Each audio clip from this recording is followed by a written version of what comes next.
Diamond হারবারে যাওয়ার পথে JP নাড্ডার কনভয়ে হামলা এবং সেই ঘটনায় রিপোর্ট পেশ করা হয়েছে। ইতিমধ্যেই জানা যাচ্ছে ডিজি স্বরাষ্ট্র সচিবকে রিপোর্ট দিয়েছেন। বিস্তারিত জানবো, আমাদের সঙ্গে রয়েছেন প্রতিনিধি সুকান্ত। সুকান্ত, কি খবর রয়েছে বিষয়ে? দেখো, গতকালকে নাড্ডা সহ মুকুল রায়, কৈলাস বিজয়বর্গী সহ যখন কেন্দ্রীয় নেতৃত্ববর্গ তারা ডায়মন্ড হারবারে যাচ্ছিল, সেই সময় 12:15 থেকে 12:35 নাগাদ যখন তাদের সেই কনভয়ের গাড়ি শিরাকোল ক্রস করে ডায়মন্ড হারবার ঢোকার মুখে, সেই সময় যে ছবি আমাদের প্রত্যেকের কাছে এসেছে যে প্রত্যেকের গাড়ি ভাঙচুর করা হয়, যেখানে সংবাদকর্মী থেকে আরম্ভ করে বিজেপির যারা যে সমস্ত গাড়িগুলো যাচ্ছিল প্রত্যেকের উপরে আলাদা করে ইন্ডিভিজুয়াল হামলা চালানো হয়।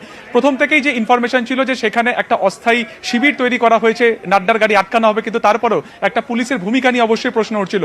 সেই জায়গা থেকে যে যাবতীয় ঘটনা তা নিয়ে ইতিমধ্যে গতকাল রাতেই এসপি বা পুলিশ সুপার ডায়মন্ড হারবার তিনি পাঠিয়ে দেন ডিজির কাছে, একটি রিপোর্ট পাঠান এবং সেই রিপোর্ট কিছুক্ষণ আগেই সাবমিট করা হয়েছে হোম সেক্রেটারিকে এবং মুখ্যমন্ত্রীর কাছে।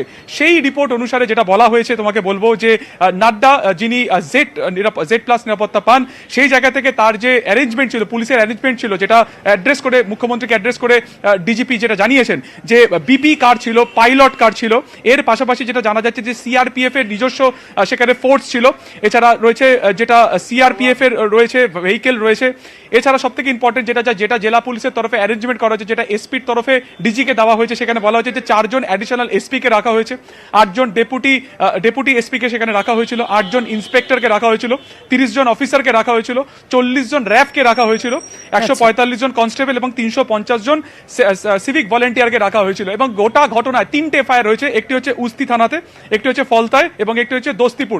সব থেকে ইম্পর্টেন্ট 3 নম্বর প্যারাগ্রাফে রয়েছে, যেখানে বলা হচ্ছে যে 1 case has been registered against Rakesh Singh, যাকে গতকালকে কৈলাস বিজয়বর্গী গাড়িতে দেখা গেছিল এবং ডায়মন্ড হারবারের পর থেকে বাইক বাহিনী, বিজেপির বাইক বাহিনী তারা কিন্তু সেই কনভয়ের সাথে যায়। এখানে রাকেশ সিংকে সরাসরি অভিযুক্ত হিসেবে এই রিপোর্টে বলা হয়েছে যে রাকেশ সিং প্রভোকেশনের কাজ করেছে। বলা হয়েছে, যেটা আবারও তোমাকে বলবো, যে 1 case has been registered against Rakesh Singh and others who provoked the agitators at Sherakol. অর্থাৎ শেরাকোলে যে ঘটনাটি ঘটেছিল তার পরিপ্রেক্ষিতে জেলা এসপি যে রিপোর্ট পাঠিয়েছে ডিজিপির কাছে এবং সেই রিপোর্ট যা মুখ্যমন্ত্রীর কাছে গেছে, সেখানে কিন্তু রাকেশ সিং প্রভোকেশন করেছিল এবং তারই উস্কানিতে এই গোটা ঘটনা ঘটেছিল, এমনটাই কিন্তু বলা হয়েছে। 3টে আলাদা করে এফআইআর দায়ের করা হয়েছে, যেখানে অশান্তির চেষ্টা সহ একাধিক সেখানে কিন্তু নন অ্যাভেলেবল সেকশন দেওয়া হয়েছে।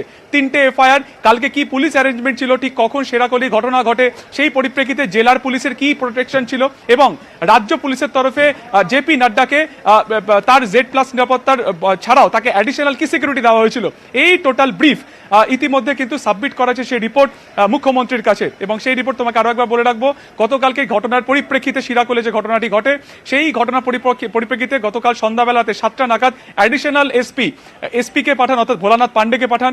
ভোলানাথ পান্ডে সেটা পাঠিয়ে দেন ডিজিপির কাছে। ডিজিপি আরো বেশ কিছুজন অফিসারের সাথে কথাবার্তা বলে একটি পূর্ণাঙ্গ রিপোর্ট তা দেন কিন্তু মুখ্যমন্ত্রীর কাছে। যে রিপোর্ট আমাদের হাতে এসেছে সেটা কিছু কন্টেন্ট মাত্র, মোট 40 থেকে 45 পাতার একটা রিপোর্ট, তা কিন্তু জমা দেওয়া হয়েছে মুখ্যমন্ত্রীর কাছে। এখনো পর্যন্ত গ্রেপ্তার প্রসঙ্গে কি জানা যাচ্ছে সুকান্ত? দেখো, 3টে এফআইআর যেটা তোমাকে বললাম, যেটা যে ফলতা পিএসএ হয়েছে, দোস্তিপুরে হয়েছে এবং উস্তি পিএসএ হয়েছে, এই পরিপ্রেক্ষিতে 7 জনকে ইতিমধ্যে গ্রেফতার করা হয়েছে। যদিও তাদের রাজনৈতিক আইডেন্টিফিকেশন অর্থাৎ রাজনৈতিকভাবে তারা কি পরিচয় বহন করছে সেটা কিন্তু এখনো পর্যন্ত পুলিশের তরফে ডিসক্লোজ করা হয়নি। এই 3টে এফআইআরকে একত্রিত করে আশপাশের যারা রয়েছেন তাদেরকে জিজ্ঞাসাবাদ করে এবং যে সমস্ত মোবাইল ক্যামেরা, ক্যান্ডিড ক্যামেরা যেগুলো পুলিশের কাছে ছিল, সেখান থেকে অ্যাজিটেটরস হিসেবে 7 জনকে ইতিমধ্যে গ্রেফতার করা হয়েছে। এদেরকে জিজ্ঞাসাবাদ করে আর কারা কারা ইনভলভ রয়েছে সেটা কিন্তু আপাতত জানার চেষ্টা করেছে। এই 3টে এফআইআর কিন্তু পুলিশের সুওমোটো কেস ছিল, এমনটা কিন্তু এই মুহূর্তে আপডেট। ধন্যবাদ সুকান্ত। এদিকে গতকালই আমরা দেখেছিলাম যে কেন্দ্রীয় স্বরাষ্ট্র মন্ত্রক রাজ্যপালের কাছে রিপোর্ট চেয়ে পাঠিয়েছিলেন, সেই রিপোর্ট দিয়েছেন জগদীপ ধনখড়। অমিত শাহকে রিপোর্ট পাঠিয়েছেন রাজ্যপাল। কোন পরিস্থিতিতে নাড্ডার কনভয়ে হামলা হয় রিপোর্টে জানিয়েছেন রাজ্যপাল জগদীপ ধনখড়।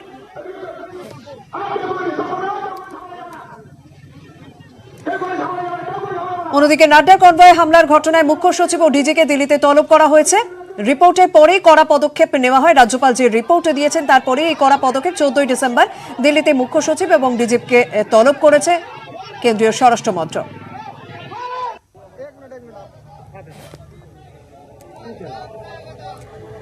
ডায়মন্ড হারবারের মতো ঘটনা যেন আর না ঘটে, এই নিয়ে কেন্দ্রীয় স্বরাষ্ট্রমন্ত্রীকে রিপোর্ট দিয়েছেন বলে জানালেন রাজ্যপাল। I have sent a report about the extremely disturbing developments that do not augur well for democratic values, that are antithetical to rule of law, that sound death knell of constitutional parameters. I have sent a report to the central government. গতকাল report চেয়ে পাঠানো হয়, রাজ্যপাল আজকে কেন্দ্রীয় স্বরাষ্ট্র মন্ত্রকে সেই report তুলে পাঠান এবং তিনি জানিয়েছেন যে কোন পরিস্থিতিতে নাড্ডার কনভয়ে হামলা হয়েছিল এবং এই রিপোর্ট পাওয়ার পরই কড়া পদক্ষেপ নেওয়া হলো। 14 ডিসেম্বর মুখ্য সচিব এবং রাজ্যের ডিজিকে ডেকে পাঠানো হয়েছে দিল্লিতে।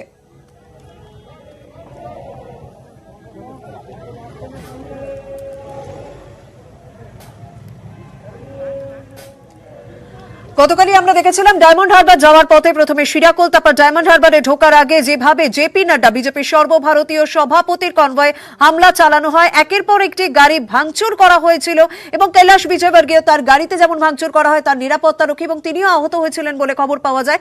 এরপরই কেন্দ্রের পক্ষ থেকে কড়া পদক্ষেপ নেওয়া হয়। অমিত শাহ গতকাল টুইট করেন, রাজনাথ সিং টুইট করেন যে রাজ্যে আইন শৃঙ্খলা নিয়ে তারা প্রশ্ন তোলেন। তারপর কেন্দ্রীয় স্বরাষ্ট্র মন্ত্রকের পক্ষ থেকে রাজ্যপালের কাছে রিপোর্ট চেয়ে পাঠানো হয়েছিল। সেই রিপোর্ট আজ রাজ্যপাল দিয়েছেন এবং রিপোর্ট পাওয়ার পরই কেন্দ্রীয় স্বরাষ্ট্র মন্ত্রকের পক্ষ থেকে কড়া পদক্ষেপ নেওয়া হয়। রাজ্যের মুখ্য সচিব এবং ডিজিকে দিল্লিতে তলব করা হয়েছে যে কেন এই ধরনের ঘটনা ঘটলো। এমনকি রাজ্যপালের রিপোর্টেও জানানো হয়েছে কোন পরিস্থিতিতে এই ঘটনা ঘটানো হয়েছে, কোন পরিস্থিতিতে জেপি নাড্ডার কনভয়ে হামলা চালানো হয়েছে সেই বিষয়টিও রিপোর্টে উল্লেখ করা হয় এবং রাজ্যপালের রিপোর্ট পাওয়ার পরই কড়া পদক্ষেপ নেওয়া হয়। মুখ্য সচিব এবং ডিজিকে 14 ডিসেম্বর দিল্লিতে ডেকে পাঠানো হয়েছে।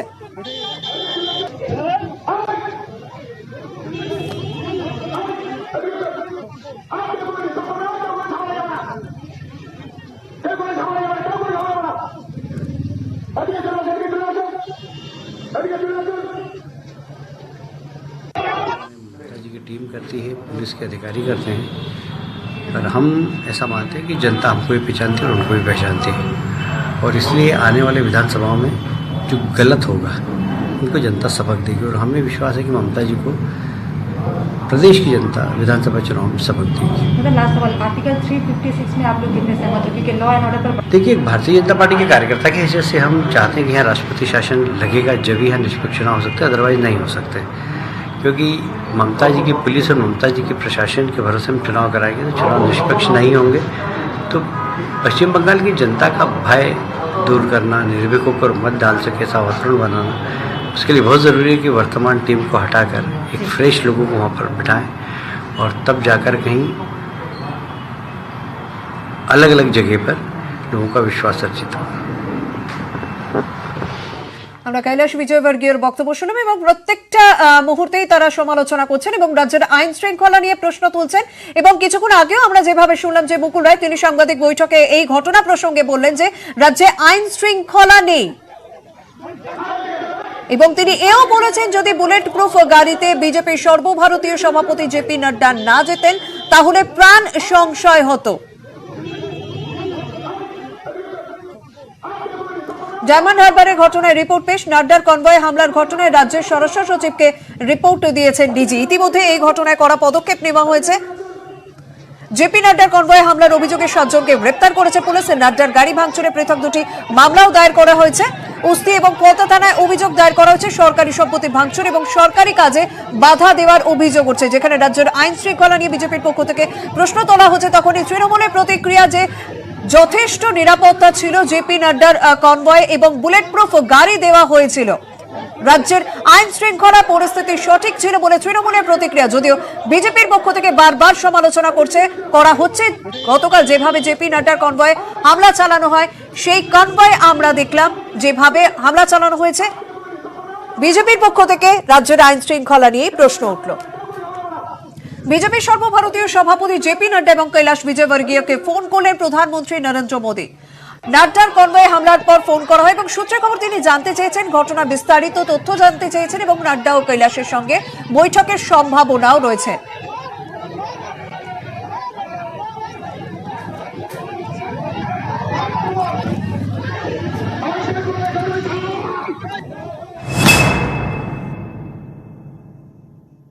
कल उन्होंने रात को मुझे फ़ोन किया था मेरे हालचाल जानने के लिए, कार्यकर्ताओं के हालचाल जानने के लिए। उन्होंने पूछा कि कितने कार्यकर्ता घायल हुए हैं। उन्होंने कहा कि उन सब घायल कार्यकर्ताओं की ज़रा चिंता करिएगा और सब लोग स्वस्थ रहिए। उन्होंने आशीर्वाद दिया हमको। বেহালার বঙ্গধ্বনি কর্মসূচিতে তৃণমূল মহাসচিব পার্থ চট্টোপাধ্যায়। ৪৫ বছরে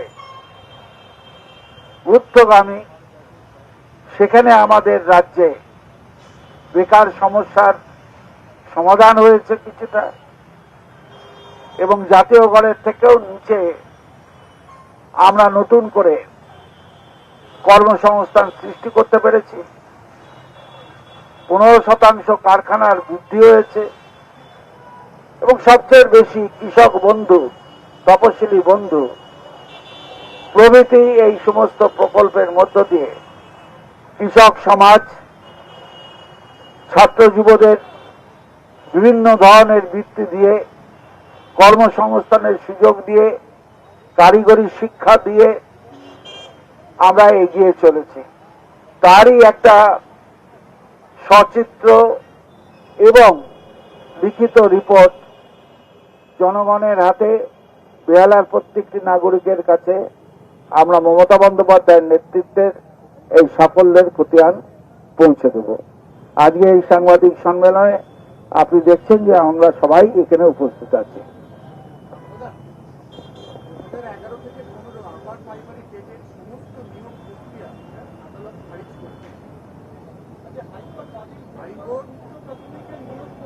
প্রাথমিকের যে নিয়োগ প্রক্রিয়া এটা 16 আর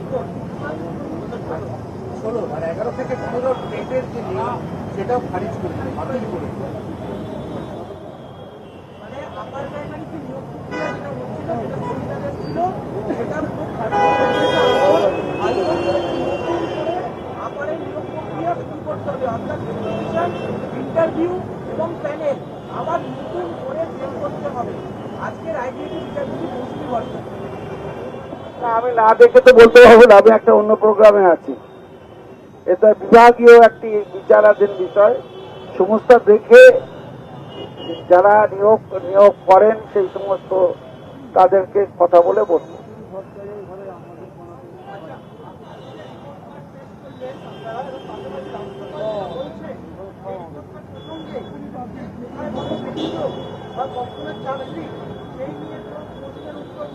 আমি রাজ্যপালের উত্তর দেওয়ার জন্য এখানে বসে নেই, আমি জনগণের উত্তর দিতে প্রস্তুত। আপনারা রাজ্যপাল কিংবা বিজেপি নেতার খালি মন্তব্য ঘিরে সংবাদ তৈরি করবার চেষ্টা করছেন। আমরা সংবাদ তৈরিতে নেই, আমরা উন্নয়নের পথে আছি।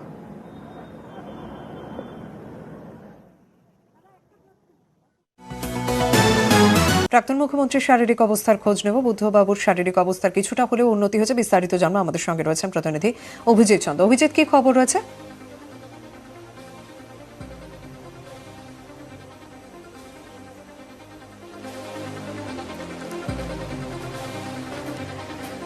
ভেন্টিলেশন থেকে বের করা হয়েছে বুদ্ধদেব ভট্টাচার্যকে। গতকালই আমরা শুনেছিলাম যে বাইপ্যাপে যেহেতু কাজ হচ্ছে না, তাই মেকানিক্যাল ভেন্টিলেশনে তাকে রাখা হয়েছিল। যদিও চিকিৎসকরা গতকালে বৈঠকে সিদ্ধান্তই নিয়েছিলেন যে পরিস্থিতি উন্নতি হলে তাহলে তাকে ধীরে ধীরে ভেন্টিলেশন থেকে বের করে আনা হবে। এই মুহূর্তে যা খবর পাওয়া যাচ্ছে, ভেন্টিলেশন থেকে বের করে আনা হয়েছে বুদ্ধদেব ভট্টাচার্যকে। অবস্থায় কিছুটা হলেও উন্নতি হয়েছে তার। বুদ্ধবাবু সংকটমুক্ত এখনই বলা যাচ্ছে না, আজ স্ত্রী এবং মেয়ের সঙ্গেও কথা হয়েছে তার।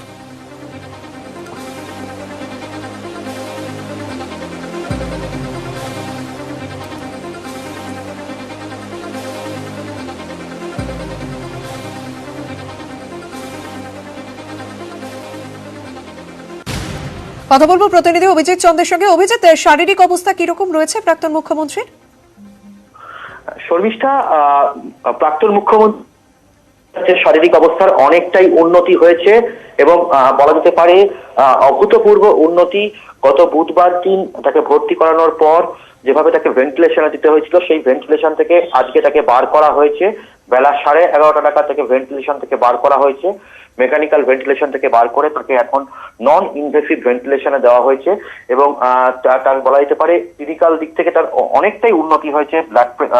রক্তচাপ, পালস রেট, অক্সিজেন স্যাচুরেশন মাত্রা সবকটাই স্টেবল রয়েছে, স্বাভাবিক রয়েছে এবং সব থেকে বড় কথা, তিনি আজকে তার স্ত্রী মীরা ভট্টাচার্য এবং কন্যা সুচেতনা ভট্টাচার্যের সঙ্গে কথা বলেন বেশ কিছুক্ষণ, এবং তার দীর্ঘদিনের সঙ্গী তপন বাবুর কথা জানতে চান। সব মিলিয়ে এরা বলা যেতে পারে অনেকটাই উন্নতি হয়েছে, যদিও চিকিৎসকরা এখনই তাকে বিপদ মুক্ত বলতে রাজি নন, তবে তারা আরো বেশ কিছুটা 24 ঘন্টা পর্যবেক্ষণ করার পরই তাকে হয়তো বিপদ মুক্ত বলতে পারবেন। তবে এখনো পর্যন্ত বলা যেতে পারে যেভাবে অবস্থার অবনতি হয়েছিল সেই জায়গা থেকে দাঁড়িয়ে খুব দ্রুত তিনি চিকিৎসায় সাড়া দিয়েছেন, এবং চিকিৎসায় সাড়া দেওয়া এবং ভেন্টিলেশনে থাকার পর তার শারীরিক অবস্থার অনেকটাই উন্নতি হচ্ছে। ফলে বলা যেতে পারে আজকে বেলা 11:30 নাগাদ বুদ্ধদেব ভট্টাচার্যকে তাকে ভেন্টিলেশন থেকে বার করা হয়েছে, এবং এই মুহূর্তে বলা যেতে পারে অনেকটাই ভালো আছেন প্রাক্তন মুখ্যমন্ত্রী বুদ্ধদেব ভট্টাচার্য। শর্মিষ্ঠা। ধন্যবাদ। টিটাগড়ে বিজেপি নেতা মনীষ শুক্লা খুনে অন্যতম চক্রীকে গ্রেপ্তার করা হয়েছে। কল্যাণী এক্সপ্রেসওয়ে এলাকা থেকে তাকে গ্রেপ্তার করা হয়। সঙ্গে রয়েছেন প্রতিনিধি অর্পিতা। অর্পিতা, কি খবর পাওয়া যাচ্ছে ধৃত সম্পর্কে? দেখো, সিআইডি সূত্রের খবর যে এই মনীষ শুক্লা অর্থাৎ বিজেপি নেতা মনীষ শুক্লা খুনের ঘটনায় গ্রেপ্তার করা হয় এই মূল চক্রীকে। ধৃতের নাম নাসির আলী মন্ডল। নর্থ 24 পরগনার কল্যাণী হাইরোডের কাছ থেকে তার এক আত্মীয়ের বাড়ি থেকে তাকে গ্রেপ্তার করা হয়। মূলত যেটা জানা যাচ্ছে যে এই নাসির বাংলাদেশে গা ঢাকা দিয়েছিল, এবং সেখান থেকেই এই মূল যে এই ষড়যন্ত্র, সেই ষড়যন্ত্রে শেষ ছক কষেছিল। সিআইডির কাছে যেমনটাই খবর ছিল, সেখানে এক আত্মীয়ের বাড়িতে ছিল এবং মাঝে মাঝেই সে তার এই আত্মীয়ের বাড়ি এবং বিভিন্ন জায়গায় সে গা ঢাকা দিত, অর্থাৎ তার আশ্রয়স্থল সে পরিবর্তন করত।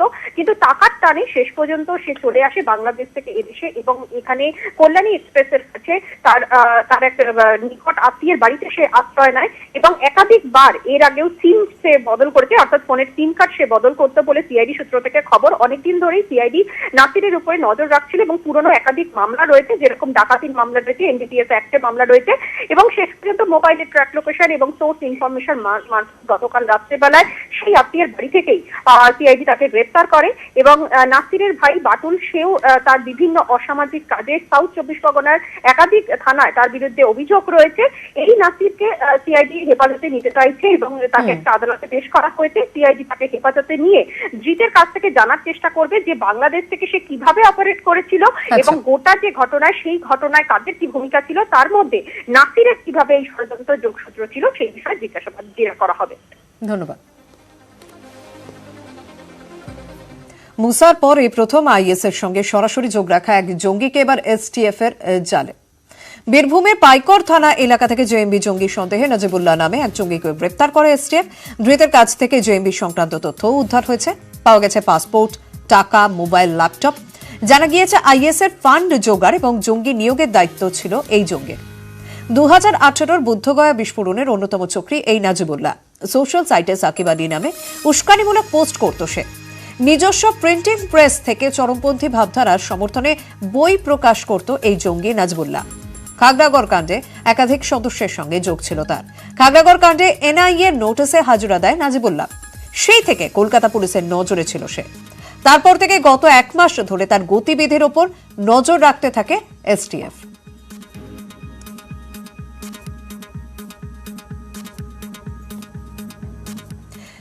নাজিবুল্লাহ, যে জঙ্গিকে গ্রেপ্তার করা হয়েছে, সন্দেহভাজন জঙ্গিকে গ্রেপ্তার করা হয়েছে, তার বাড়িতেই আজ গিয়েছিল নিউজ 18 বাংলা। এগুলো কি বই? এগুলো কোরআন মজিদ, কোরআন তো মেন আপনাদের এটা কি প্রেসার? এটা কোথাকার ল্যাপটপে ব্যাগে ছিল, ব্যাগে ভরা ছিল। ওই কার্ডগুলো ইন্টারনেট, মোবাইল। আমরা তো মনে করছি সম্পূর্ণ অন্যায়ভাবে এটা দোষ চাপাচ্ছে। আমাদের তো জানা নেই কিছু যে কোনো কিছু করেছে বা কারোর সঙ্গে কিছু জড়িত ছিল। সকলেই জানে যে পাড়ার ছেলে, নিরীহ ছেলে, গরিব মানুষ, খেটে খুটে খায়, বাচ্চা কাচ্চা আছে, ওই প্রেসের কাজ করে। বিভিন্ন স্কুল কলেজ মাদ্রাসার সব কাগজ ছাপাই, বিল ছাপাই। না না, বাইরের লোক কেউ কোনোদিনই আসে নাই, কোনোদিনই চোখে পড়ে নাই। আমরা কি বলবো, আমরা ভেবেই পাচ্ছি না কেন ধরেছে, কেন জঙ্গলি সন্দেহ করলো। যিনারা এসছিলেন ধরতে, ওনারা বলেছে মোবাইলে কিছু পোস্ট করেছে, ওই জন্য নিয়ে যাচ্ছি। কিন্তু স্পটে আমরা কেউ ছিলাম না, আমরা সবাই ঘুমিয়েছিলাম। রাত্রে এসছে 1:30-2টা নাগাদ নিয়ে গেছে। উনি প্রেসে কাজ করে, এই তো দেখছেন সব প্রেসেরই জিনিস। স্কুলের বইপত্র ছাপায়, বিল, হ্যান্ডবিল, আই কার্ড, এগুলোই কাজ করে। মিডলম্যান হিসাবে কাজ করতো, নিজস্ব প্রেস নাই। ও নিত, রামপুরহাট থেকে ছাপিয়ে নিয়ে আসতো। ওটা ফাঁসানো হচ্ছে। ও আমাদের কথা মনে হচ্ছে আমরা এগুলো নামই শুনিনি, আমরা নতুন শুনছি, কেন এরকম করছে আমরা ভেবেই পাচ্ছি না। এসটিএফের হাতে গ্রেফতার হওয়া নাজিবুল্লাহর বিরুদ্ধে একাধিক অভিযোগ ইতিমধ্যে সামনে এসেছে, যার মধ্যে যেটা জানা যাচ্ছে যে জেএমবির হয়ে এখানে ফান্ড রেজ যেমন করা হতো ঠিক তেমনই লোক রিক্রুটের ক্ষেত্রেও নাজিবুল্লাহর হাত ছিল। শুধুমাত্র তাই নয়, খাগড়াগড় কাণ্ডে এবং বৌদ্ধ গয়াতে আইডি বিস্ফোরণেও অন্যতম মাস্টারমাইন্ড ছিল এই নাজিবুল্লাহ। ইতিমধ্যে এনআইএ এর তরফে কলকাতা পুলিশ এসটিএফের সাথে যোগাযোগ করা হয়েছে এবং এই নাজিবুল্লাহকে নিজেদের হাতে পেতে তৎপর এনআইএ। ক্যামেরায় সুরাজ প্রসাদ গুপ্তার সাথে সুকান্ত মুখোপাধ্যায়, নিউজ 18 বাংলা, কলকাতা।